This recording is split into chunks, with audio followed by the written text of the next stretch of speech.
नमस्कार दोस्तों, मैं दिव्यांश आप सभी का स्वागत करता हूं एग्जाम्स अड्डा में अड्डा टू गेट गोल।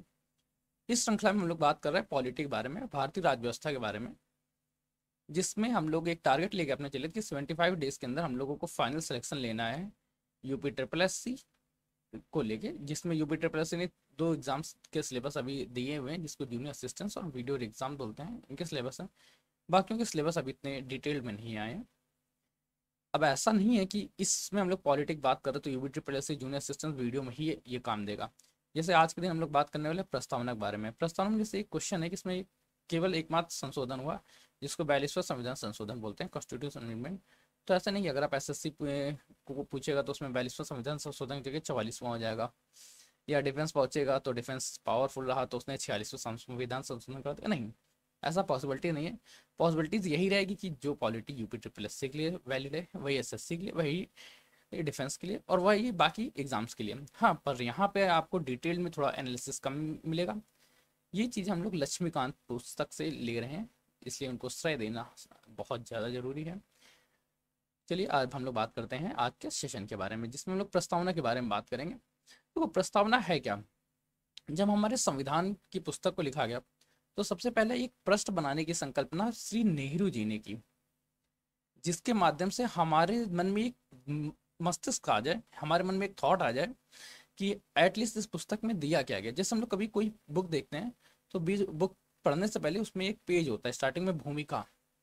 सेम उसी प्रकार प्रस्तावना दी गई हमारे संविधान नामक पुस्तक में। नेहरू ने किया गया, नेहरू ने 13 नवंबर 1946 को एक उद्देश्य प्रस्ताव प्रस्तुत किया, जिसको 22 जनवरी 1947 में प्रस्तावना के रूप में स्वीकृत किया गया संविधान सभा द्वारा। पंडित नेहरू द्वारा बनाए गए एवं पेश किए गए संविधान सभा को देश प्रस्ताव पर आधारित 42वां संविधान संशोधन इसमें एकमात्र धर्मनिरपेक्ष शब्द शामिल किया गया। चलिए, इसमें इस लाइन की कोई जरूरत नहीं, आपको सिर्फ एक लाइन याद रखनी है। उद्देश्य प्रस्ताव है क्या?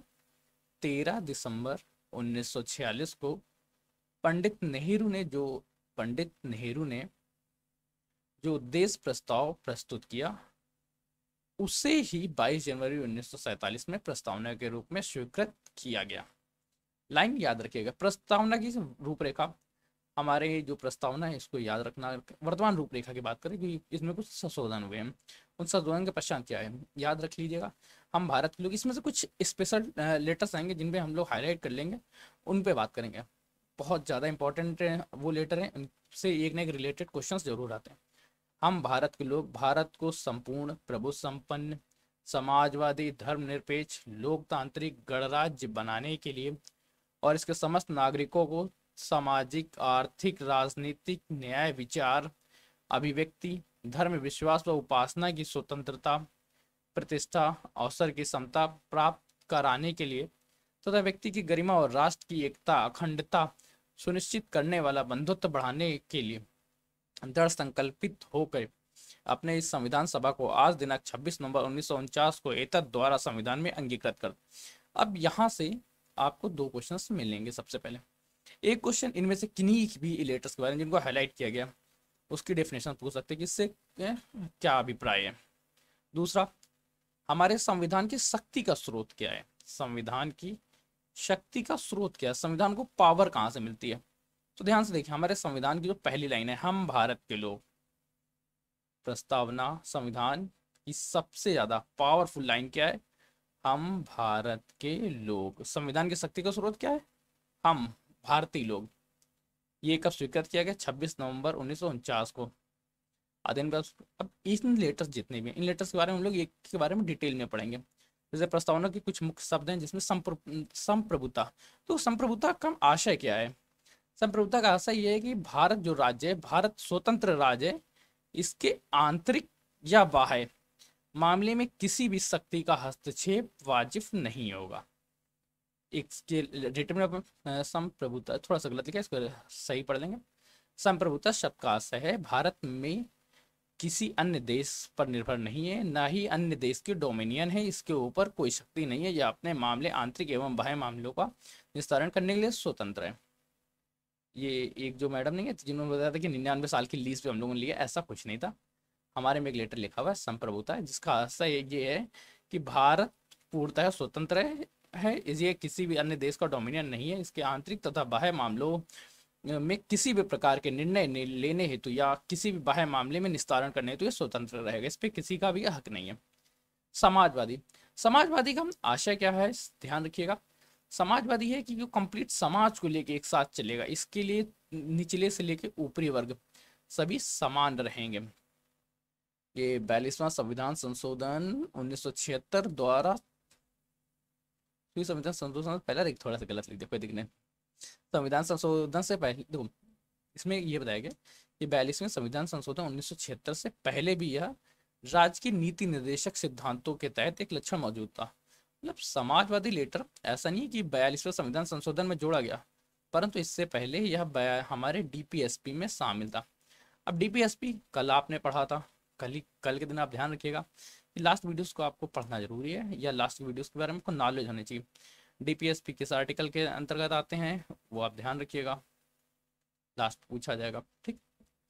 डीपीएसपी के सिद्धांतों में मौजूद था। भारतीय समाजवाद लोकतांत्रिक समाजवाद है तथा साम्यवादी समाजवाद को राज्य आश्रित समाजवादी कहा जाता है। चलिए इन बारे में अभी हम लोग समाजवाद को एक बार में डिटेल्स में पढ़ना चाहेंगे, ठीक। समाजवाद होता क्या है, ये वैसे इकोनॉमिक्स का सब्जेक्ट है, पर इकोनॉमिक्स से रिलेटेड आपको इकोनॉमिक्स की क्लास में मिलेगा, पर यहाँ पे हम लोग थोड़ी सी बात करेंगे। धर्मनिरपेक्ष, धर्मनिरपेक्ष का आशय क्या है कि भारत किसी भी धर्म का सहयोग नहीं देगा तथा किसी भी धर्म को बढ़ावा नहीं देगा, एवं समस्त धर्मों का सहयोग एवं समस्त धर्मों का बढ़ावा देगा। चलिए इसको 42वें संविधान संशोधन 1976 द्वारा जोड़ा गया। इससे आशय यह है कि सभी धर्म को समान संरक्षण प्रदान करेगा, सभी धर्मों का समान संरक्षण, सभी धर्मों का समान संरक्षण, ध्यान रखिएगा, सभी धर्मों का समान संरक्षण। लोकतांत्रिक, लोकतांत्रिक क्या है, लोकतांत्रिक वह व्यवस्था है जिसमें परिकल्पना की गई संप्रभुता के सिद्धांत पर आधारित है। आश्चर्य की सर्वशक्ति जनता के हाथों में होती। लोकतांत्रिक, लोगों का तंत्र, मतलब भारतीय संविधान में सबसे हायर पावर भारत के लोगों में है, जैसा उसमें बताया था, हम भारत के लोग। अब समाजवादी की हम लोग ये बात डिटेल में बात कर लेते हैं, थोड़ा सा यहाँ पर पेन चेंज कर लेते हैं, अच्छे पेन से बात करते। देखो समाजवादी और साम्यवादी में क्या अंतर होता है, बहुत इंपॉर्टेंट चैप्टर है समाजवाद और साम्यवाद। इस लाइन को थोड़ा हटा लें। इसके बाद बात करते हैं गणतंत्र के बारे में, ठीक है। गणतंत्र क्या है, एक लोकतांत्रिक राज्य, तो गणतंत्र का मतलब क्या होता है, जो टॉप का नेता होगा या हमारा जो शीर्ष अधिकारी होगा वो सदैव जनता द्वारा चुना जाएगा, प्रत्यक्ष अप्रत्यक्ष रूप में। हमारा जो शीर्ष अधिकारी हैं वो श्री राष्ट्रपति जी होते हैं, ये ध्यान रखिएगा। शीर्ष अधिकारी पीएम मत बताइएगा। न्याय, न्याय शास्त्र यह है कि हमारा संविधान सभी लोगों को समान न्याय प्रदान कराएगा। सामाजिक, आर्थिक एवं राजनीतिक न्याय की परिकल्पना सभी को प्रस्तुत कराई जाएगी तथा ये 1917 में रूसी क्रांति से प्रभावित शब्द है। स्वतंत्रता, स्वतंत्रता शास्त्र या स्वतंत्रता की अगर बात करते हैं, ये पेन जरा हाइलाइटर चेंज कर लेते, ठीक है। स्वतंत्रता शास्त्र यह है कि भारत में प्रत्येक नागरिक अपने मन की चीजों को करने हेतु स्वतंत्र है तथा उस पर किसी भी प्रकार का रोक नहीं लगाया जाएगा जब तक वो देश की गरिमा को ठेस ना पहुंचाए। समता, समता क्या है, समता का आशय यह होता है कि किन्हीं भी दो लोगों को समान न्याय एवं समान अवसरों की प्राप्ति कराई जाएगी। समता का संवाद यह है कि किसी भी वर्ग के लिए विशेष अधिकारों की अनुपस्थिति बिना, वैसे इसके लिए बहुत सारे अपवाद भी पाए जाएंगे। बंधुत्व, भाईचारे की भावना को हम लोग बंधुत्व के बारे में, प्रस्तावना के महत्व के बारे में पढ़ लें, या एटलीस्ट प्रस्तावना इतने जरूरी था क्यों हमारे संविधान के लिए।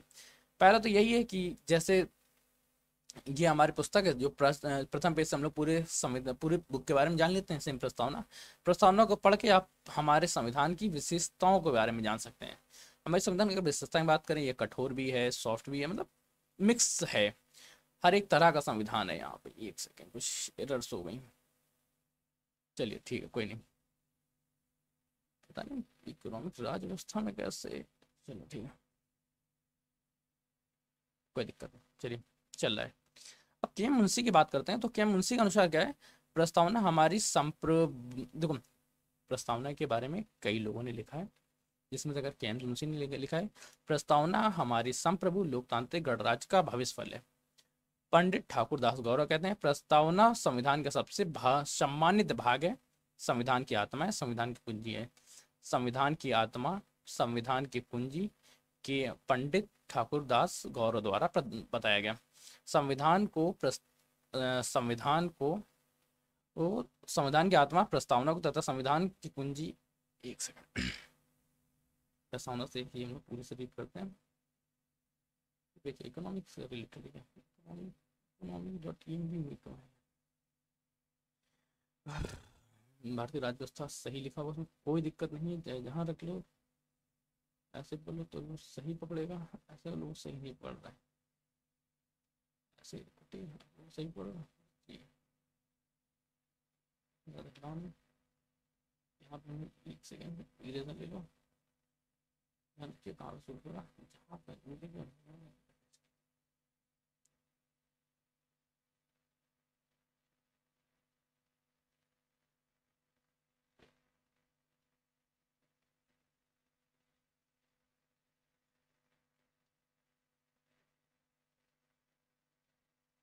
चलिए भारतीय प्रस्तावना की बात। प्रस्तावना के महत्व क्या है? प्रस्तावना वो आधारभूत है जिसमें दर्शन, राजनीति, धार्मिक और नैतिक मूल्यों का वर्णन किया गया है। जैसे किसी भी पुस्तक से, जैसे अभी एग्जाम्पल है तो जो भूमिका वाला पेज होता है उससे हम लोग पूरे पुस्तक के बारे में जान लेते हैं। उसी तरह संविधान हमारे संपूर्ण प्रस्तावना हमारे संपूर्ण संविधान में झांकने का कार्य करती है तथा हमारे पूरे संविधान की एक छवि प्रदान करती है कि किस तरह का हमारा संविधान है। अब के मुंशी ने इसके बारे में क्या है? के मुंशी ने कहा है प्रस्तावना हमारी संप्रभु लोकतांत्रिक गणराज्य का एक भविष्य फल है। पंडित ठाकुर दास गौरव जी कहते हैं कि संविधान की आत्मा प्रस्तावना है, संविधान की कुंजी प्रस्तावना है, संविधान का आभूषण प्रस्तावना है तथा संविधान का कोई भी मूल्यांकन नहीं कर सकता। प्रस्तावना का कोई भी मूल्यांकन बिना संविधान के नहीं कर सकता। अब ये ध्यान रखिएगा, अगर आपसे इस तरह से क्वेश्चन पूछा जा सकता है कि संविधान की आत्मा किसे कहते हैं? प्रस्तावना को। संविधान की कुंजी किसे कहते हैं? प्रस्तावना को। संविधान का आभूषण क्या है? प्रस्तावना। तथा ये कहा किसने? पंडित ठाकुरदास गौरव जी ने। अंग्रेज एक राजनीति शास्त्री हैं, अर्थशास्त्री राजनीति शास्त्री हैं, सर अर्नेस्ट बर्कन। उन्होंने लिखा है कि प्रस्तावना लिखने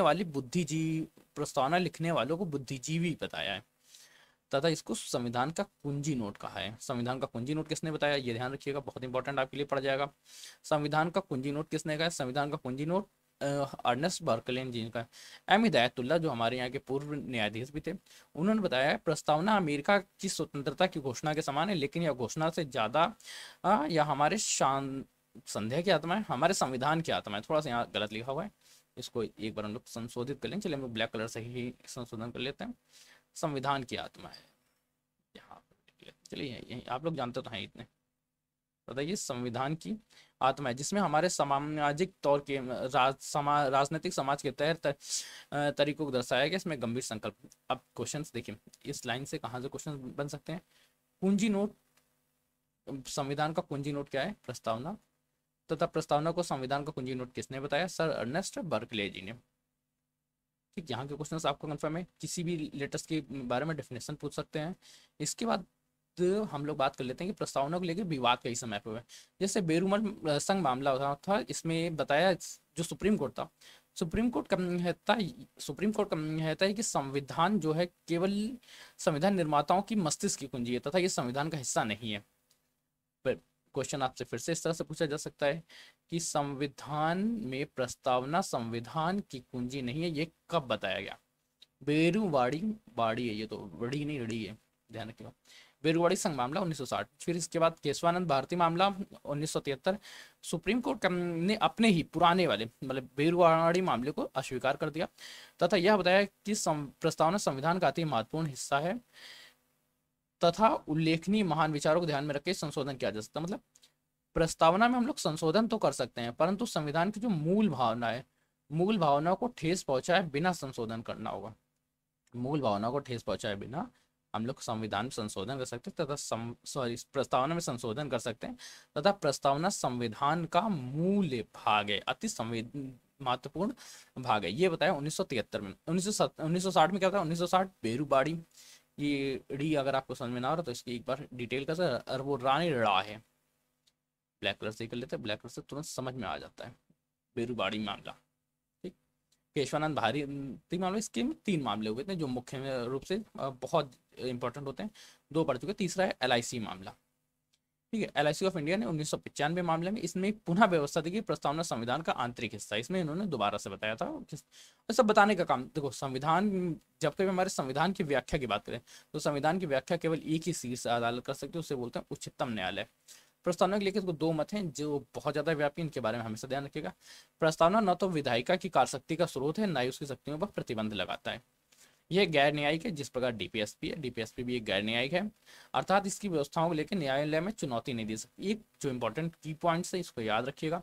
42वें संविधान संशोधन 1976 द्वारा 3 शब्द जोड़े गए थे, समाजवादी, धर्मनिरपेक्ष, अखंडता। चलिए आज की इस सेशन के लिए इतना ही।